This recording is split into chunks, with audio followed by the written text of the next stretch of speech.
Do birds suddenly appear every time you are near?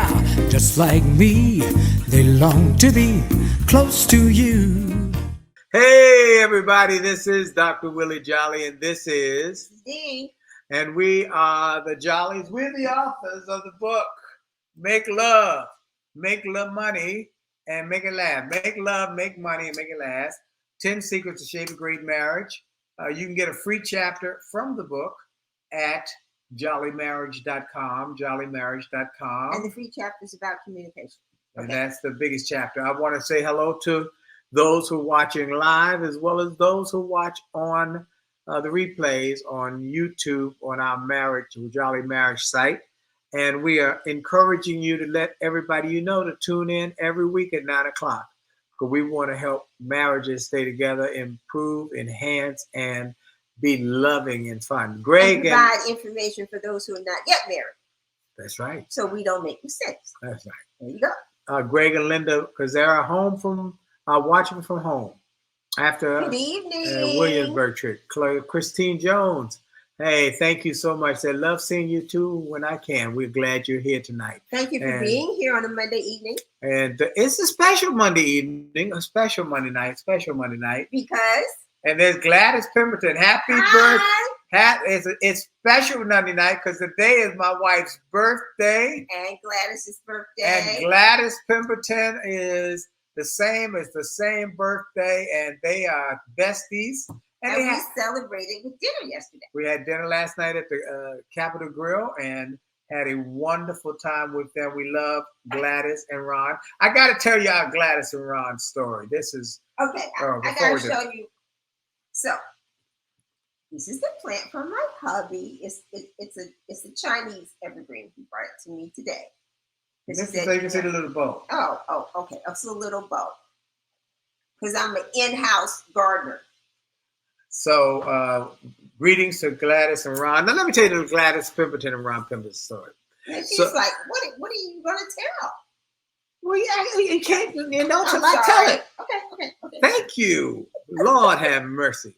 So, Ron Pemberton and I, every year we have a conversation. For the last 30 years, we'll have a conversation a week, 2 weeks, 3 weeks, a month in advance of their birthday, since their both birthdays are October the 30th. We have this conversation, and hey, Senior Terrence, and we'll say, well, what do you want to do this year? Well, let's take them to the restaurant, Cheesecake Factory, or we had that conversation from last week. Okay, or we'll take them to the Palm, or we'll take them to. Palm's no longer around. Yes, it is. I don't think so. Yeah, it is.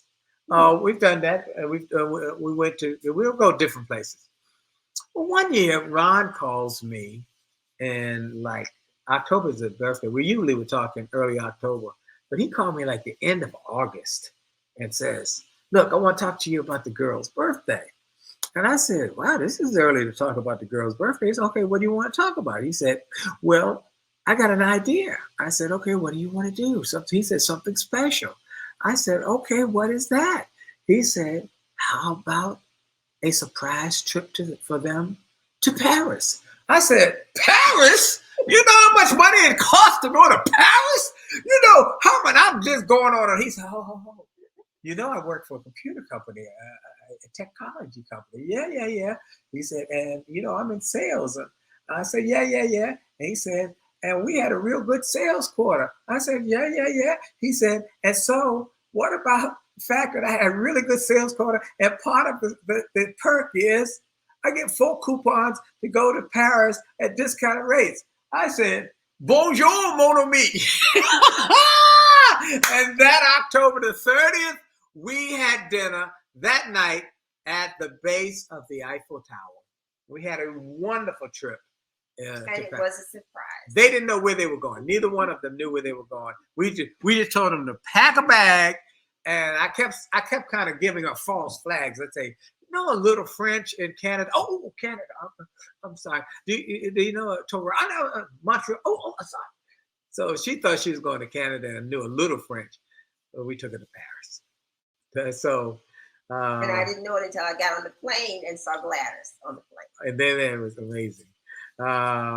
So great trip. We will always remember that. Okay, welcome everybody. Look, last week's show was a record, I think, in terms of the level of involvement, engagement. They call it engagement. Oh, excuse me, engagement. That people all in terms of their comments. Yeah, the comments. People all over the globe responded to this conversation we had last week about the lady who refused to go to the Cheesecake Factory on her first date. We went to the Cheesecake Factory the other night for dinner. We love the Cheesecake Factory. Hey, Basha Jordan. Everybody saying happy birthday, Dee. Thank you. All right, Basha, my dear friend. We went to seminary together. And so many people have responded about that. If you did not see last week's show, we really do recommend you go to the YouTube channel. And I would say, what kind of person judges a first date by how expensive the meal is? Gold digger! She's a gold digger. That was Kanye West. Kanye West, a song that was more than 20 years ago, still very relevant. Yep. Well, anyway, that's who goes there. People who are scam artists. That's what I call them. Now, we talked about it last night with Ron and Gladys. They said that their first date, they didn't spend a lot of money. Our first date, we might have spent $7. I don't remember what we did. We walked to first meal day. Well, you cooked the first day. The little chickens. Was that really the first date? You kind of wore me down. Yeah, but that was the first food date. We had food together. You invite yourself over to watch. No, you invited me to dinner.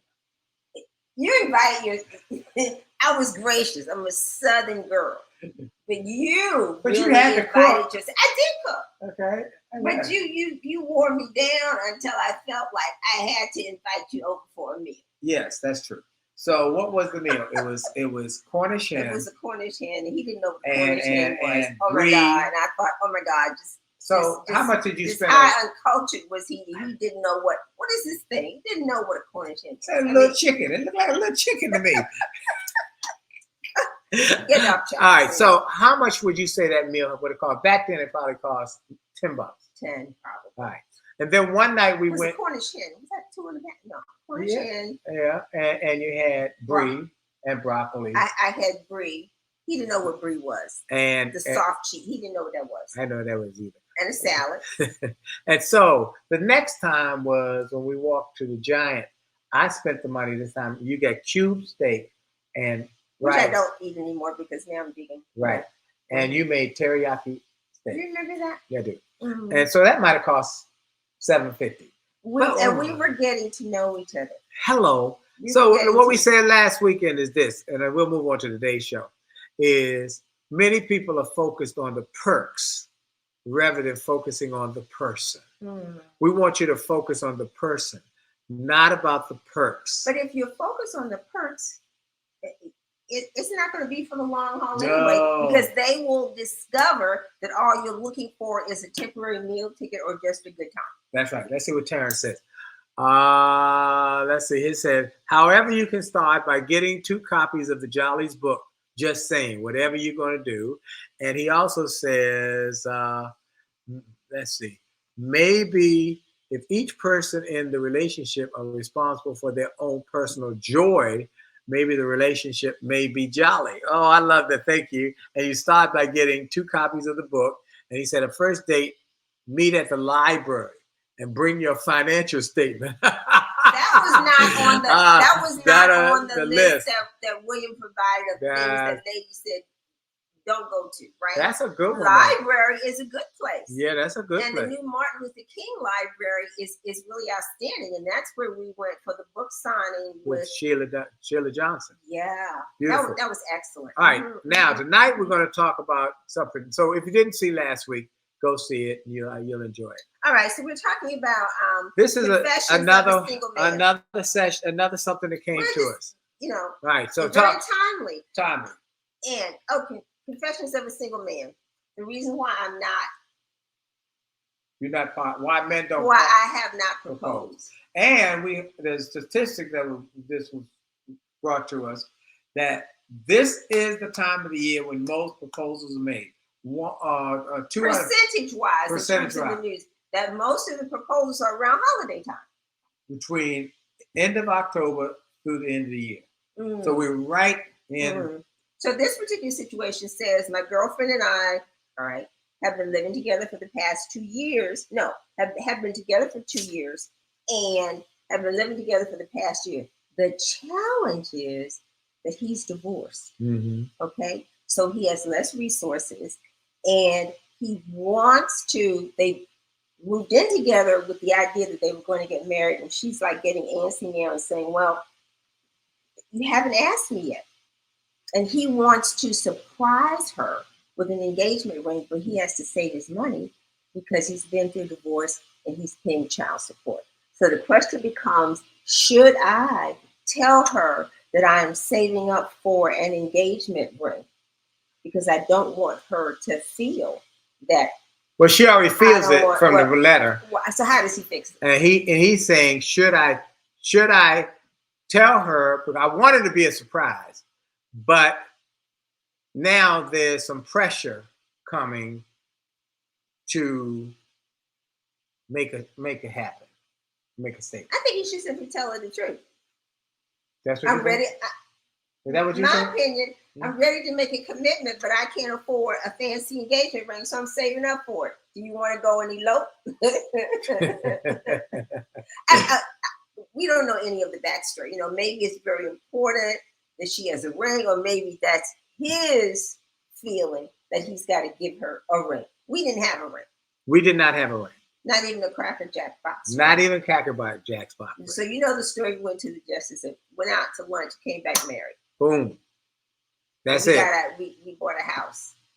Our ring became our house. Yeah, well, after we lived in his mother's attic for a year. Right. Lived in his mother's attic for a year, and then we bought a house. That's correct. Because we didn't put the house on the finger.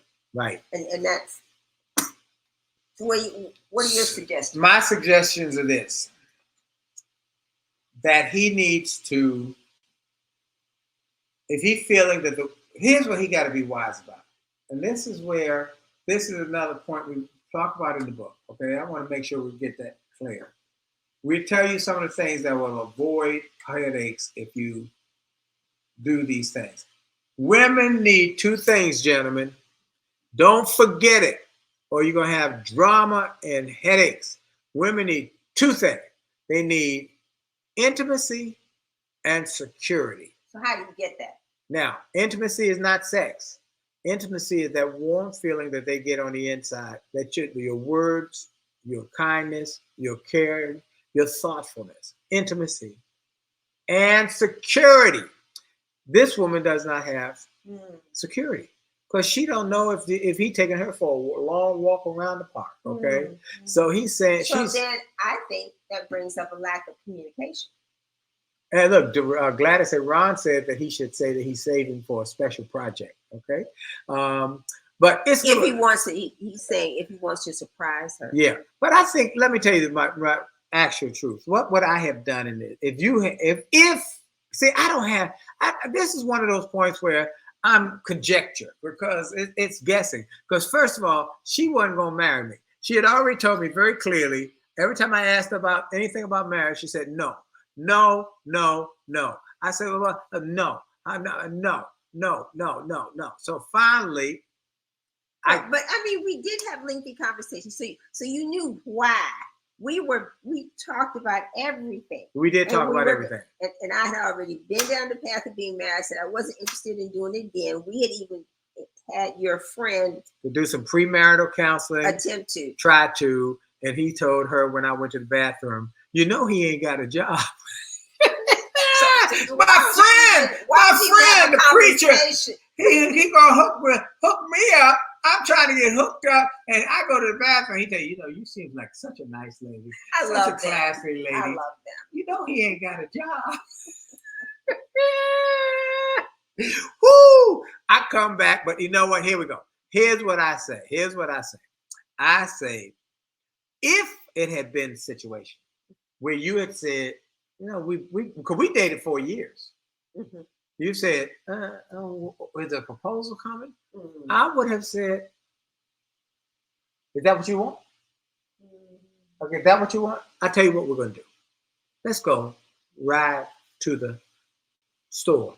Tell me which ring you want. I'll start paying. I'll start paying. In the meantime, we can do one or two things. Go get married, have no ring, or wait till. But I'm willing to do whatever you want. But then that's the. It takes away surprise, but that takes. But it also speaks to our level of communication, how we talk to each other. Yeah, about everything. You start out talking about everything. That are uncomfortable. If there's uncomfortability, if there's insecurity, talk about it. Get it out. Let's get past this. This doesn't need to linger. And one time I had a great conversation. I went to the Black Wealth Summit the other day. I got to email this gentleman back, by the way. And I had this conversation with these two people and really went into the 4 F's. And he said, this is intriguing. This is so good. He's taking notes. And I told him, I said, look here, you got to make a decision early on that you're going to talk about everything. And when you say everything, I mean everything. And everything means that which is uncomfortable. So you have to figure out a way to introduce unpleasant conversation. I don't think any one of us can say this is how you need to do it. So you got to practice. Sometimes it won't work. Right. So you have to keep working at communicating until you can figure it out. Right. Christine Jones says 2 people with real conversations and goals to build together. Yeah. You know, this is not a singular one moment surprise and then everything's hunky-dory. You still got work. You're working on your dreams. You're working on your goals. You're working on. We loved having dinner last night with Gladys and Ron because they talked about, and I love this about them, that when they bought their first home, that they had to work together, come up with strategy. They went to somebody to ask for a loan for the down payment. And they said, no, we can't do that. We can't do that. Y'all got to struggle through this together. Y'all got to figure it out. And so Gladys went to her 401k and pulled money out of her 401k, her retirement plan. Right? And she tapped that. But here's what Ron said. Mm-hmm. Thank you for doing that. We will pay that back before the penalty time ends up. And that's what they did. They worked together. Which meant they had to communicate. Talk. You got to talk. Now, they've been married 40 some years. Yeah. So I don't know. Y'all can put it in the chat how long y'all been married, Gladys. Because we've been married 38 years. And I went to their home when we were dating. When I introduced Willie to Gladys and Ron. Well, I knew Gladys. You didn't know her like that because I didn't know. You're a high school teacher. Well, I knew her from high school as a teacher, but I didn't know. Well, you didn't know her like that in terms of social. I didn't know her like that. Okay. Okay. But you did take me. 45 years. 45 years. Wow. So that's great. So that was a great story about how they work together. Folks, communication. We want to say to the people who sent us this letter or got this information, to the gentleman. First of all, we appreciate anybody. If you have a question, I don't just send it so we can talk about it. What? Terrence said, "Woo, a woman with a 401k. Now that's love." Terrence said, "If there's money, if they got the money, he gonna learn to love me." Terrible. All right. Okay. So also what I looked at while we're talking about this is, of course, I had to go. She had to do research. She does research. And then I had to read about, just what is the problem? Right. With why don't you want to get married? Right. Because the girlfriend here thinks maybe he's taking me for a ride. I've already committed. It's kind of like, okay. Mm-hmm. Why should I buy the cow and I'm getting the milk for free? Okay, it's like, okay, I moved in. Mm-hmm. Now I don't know where this is going. Right. So I'm like, and you've heard enough stories about people who were who were together for 20 years, waiting to get a ring and never have children and never got it. In anticipation and not never happened. Right. Okay. So what are some of the reasons? Here was one that it's in no particular order, okay? Okay. This is like a compilation of lists. Marriage is a woman's goal, not a man. I don't agree with that. What do you think? I don't agree with that. Why don't you agree with that? Did you want to get married? That's because... See, that answers the question. Because that answers right there. You didn't have to go yes or no. Who wanted to get married? And who did not? Can I offer explanation? Answer the question. Because you were young and broke down by then. Marriage is a woman's goal, not a man. Young and broke down. But I'm the man. Tired of running around in the street. So there's some that just tired of running around in the street. They're I'm ready to say yes. That one I don't agree with. That next one go next. That one. Next one is it's all about timing. Well, what does that mean? Sometimes it's because they're simply not ready to commit yet. That's what that says. Well, hope again. That goes again to communication. If you're not ready to commit, and this is going on and on, at what point do you either pee or get off the pot? Okay, I'm not ready. All right, go ahead. Say I'm not ready, but you're selfish because you don't want to lose that particular person while you're dipping your toes in other stuff. Why aren't you ready? Okay. He's terrified. I'm terrified of commitment. Same difference as a second one. Okay, all right. You just missed that. Uh-huh. He's not sure you're the one. That is a rarity. That's why you got to pray. Come on, somebody. Gotta pray. Pray. You better ask God to give you clarity so that you can know that this is the one. You can't be dibbing and dabbing and wondering and questioning. Ask the Lord and then go to ask your parents. I think you should have that conversation before you moved in together. Yeah, but ask your parents. Take they know you better than you know you. And ask them, what do you think about this? Get counsel. Scripture says there's safety in otherwise people, what if they don't safety in a multitude of counselors. Get people you respect. We've had people who took us to lunch with people they were thinking about getting married to just to see what we thought. But you know what? I understand that apprehension, but then that's why you pray first. Pray, God, show me. Scripture teaches us all that. And then you have to consider safety in a multitude of counselors. What are you apprehensive about? Is it that they have quirks that get on your nerves? If they get on my nerves, I told you, we got the book for people in the book. People who are not yet married. We got a chapter for people not yet married. It's a 3-day test, the 5-day test, the 30-day test. Go get the book, okay? It's right. That's right, Ellen. Pray for discernment. But in the book, we talk about the 3-day test.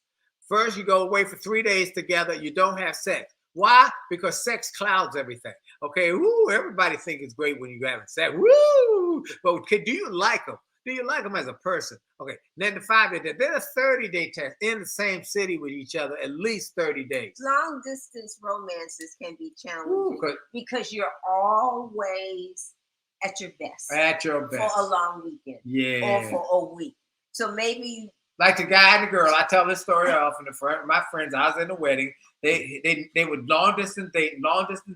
She graduated from college in one city. He graduated college in the next city. Then next month they got married. They moved to a different city. And when they were together, they were dating before they got married. And she would fly to his city on Friday. Friday night they go to dinner. Saturday afternoon they go to brunch. Saturday night, they go to the theater. Sunday afternoon, they go to brunch again. And then Sunday night, she fly. That was every week, fly back to her city. Every week. Well, when they finally got married, you ain't going to dinner every Friday night. You're not going to brunch on Saturday or theater every Saturday night. Well, maybe you need to save some money.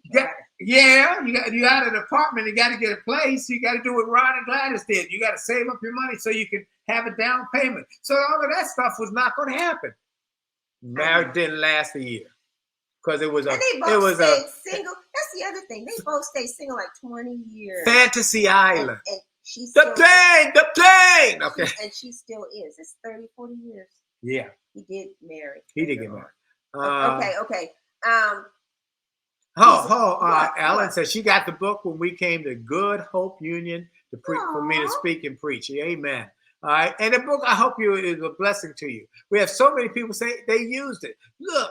There's a chapter in there for single folks on how to separate the suspects from the prospects. Come on. It is a All right, go ahead. okay. Let's All right, we okay. all got a few So more. we've got he's afraid of making a mistake.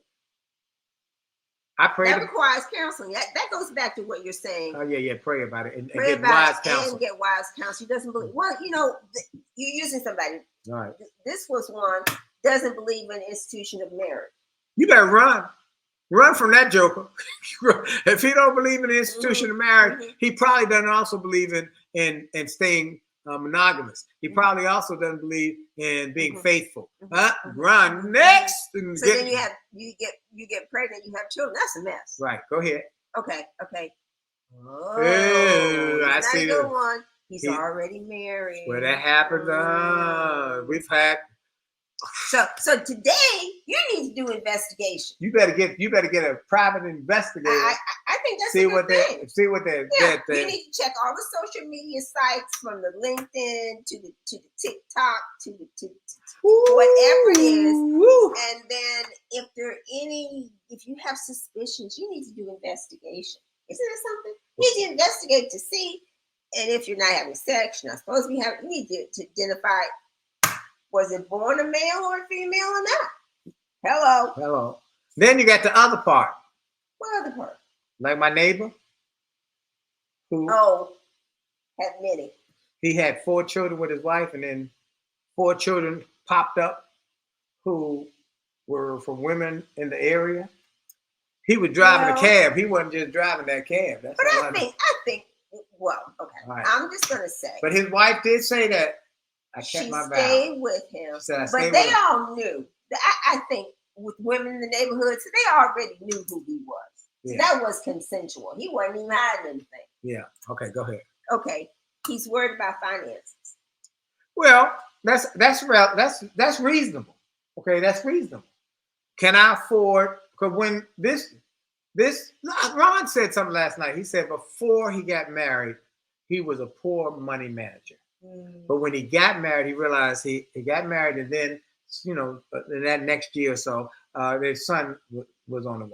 And then a couple of years later, daughter. He said, I'm responsible for not just me, but my wife, my children. But Gladys, who business teacher, I mean, she was great with the dollars. So the two of them, he became a better businessman. Yes. He grew himself.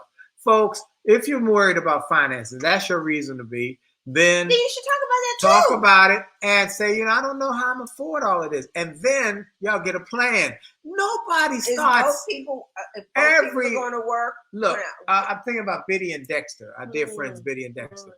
Biddy and Dexter, they got married. She was in college. He was working for the government. They were both low level when they both went to work for the government. But they got an apartment. Then they worked together. They saved their money. They didn't have any benefactors. Then they got enough for a down payment, got a small home, then they got a bigger home, and then they got a bigger home. And so, you're working together. And that's where in a communication. And then together, So they were committed and communicated with each other. So I go back to that. Okay. That's how they were able to do it. He's waiting for the perfect moment to ask.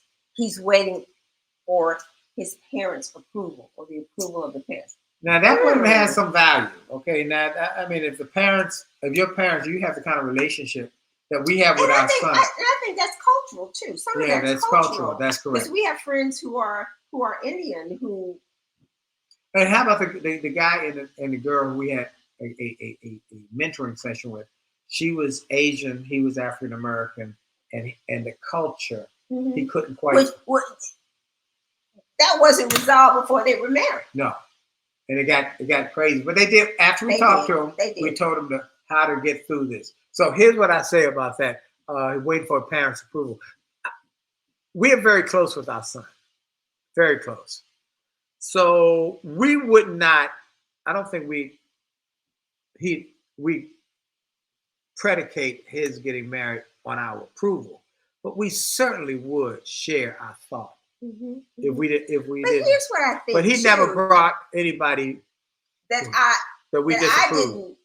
When I say approval, it's not like they've been together for years and years and years, and then suddenly we discover something wrong with them. No, But we met everybody we have I met. think we respect our son enough. Well, we've raised him enough and had the conversation. How we raised him, right? And how we've conversations. Select. We would have to go a ways to unlike them or to disapprove of them, right? Because I respect his opinion. He always brings a certain quality of lady to I respect his that opinion. we met. All of them are smart, ambitious, cultured, classy. All of them. All appear to be. Now we're not on the other side. Yeah, but that's how they appear. That's what they come to us that way. Right. Okay. Right. All right. Go ahead. Next one. Okay. He's still hung up on his ex-girlfriend. Bye. Goodbye. Next. Go ahead. Next. Well, he might not have shared that, but that might be a stumbling block. Or he's still trying to grow up. Well, then mama's boy in that sense. I was a mama's boy. You see, I don't like it when you say that. I was a mama's boy. Yeah, you were. But when I was man enough to handle being married to you. But when some people say, well, he's a mama's boy, but that's a bad thing. Nothing's wrong with being a mama's boy. There was nothing wrong with being a mama's boy. I love my mama. Because of how you I always love my mama. She's my favorite girl.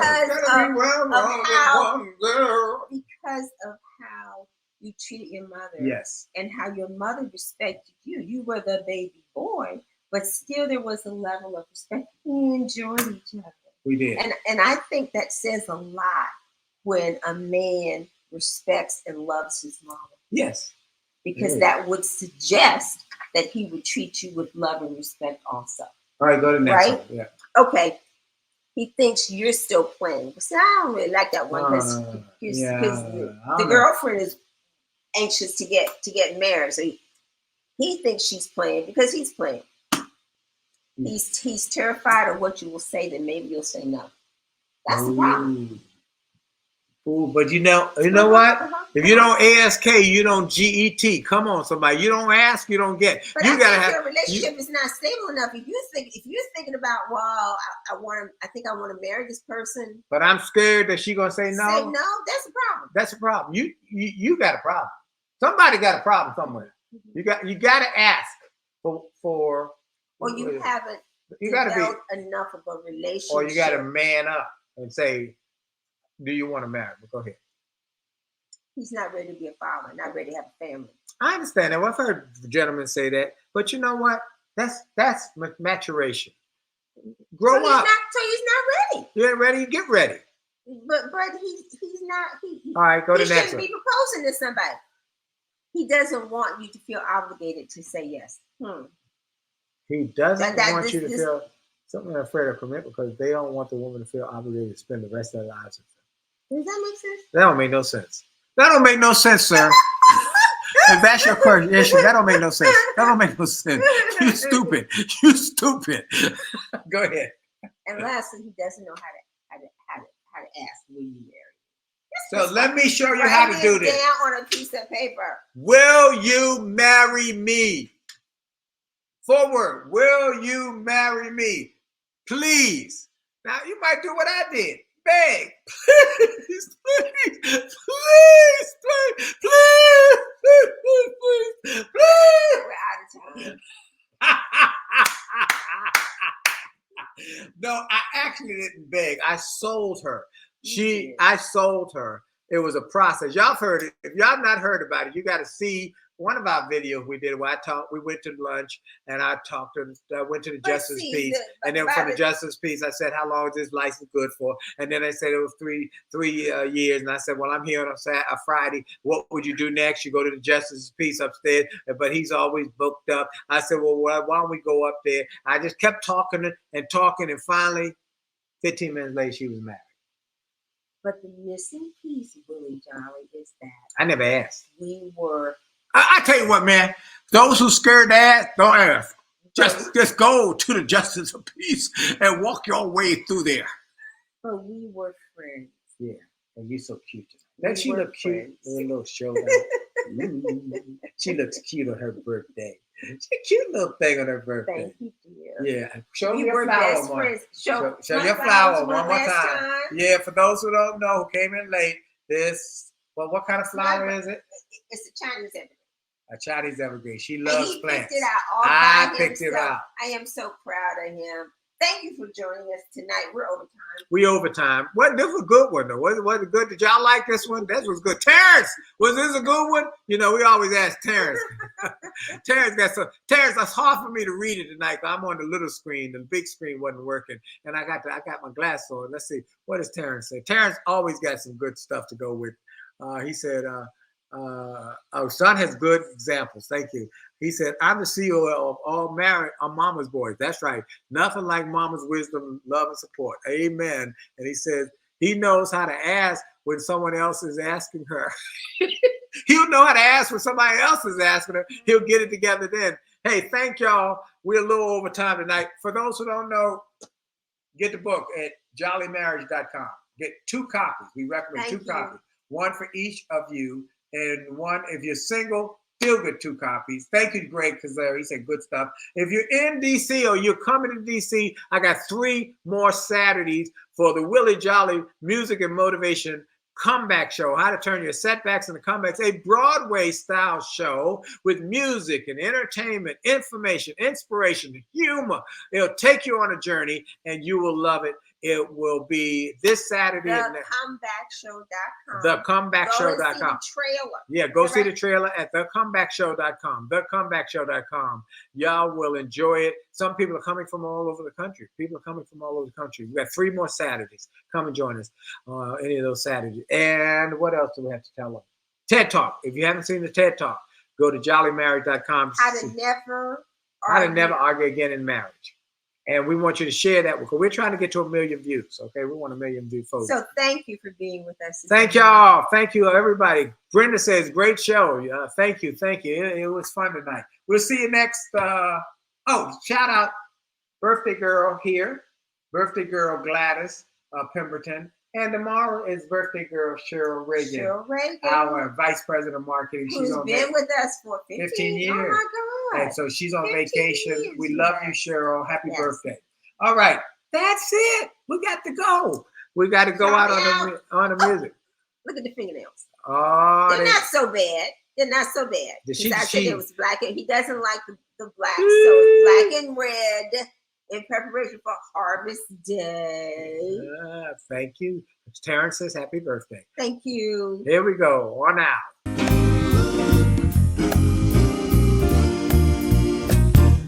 Why do birds suddenly appear every time you are near? Just like me, they long to be close to you.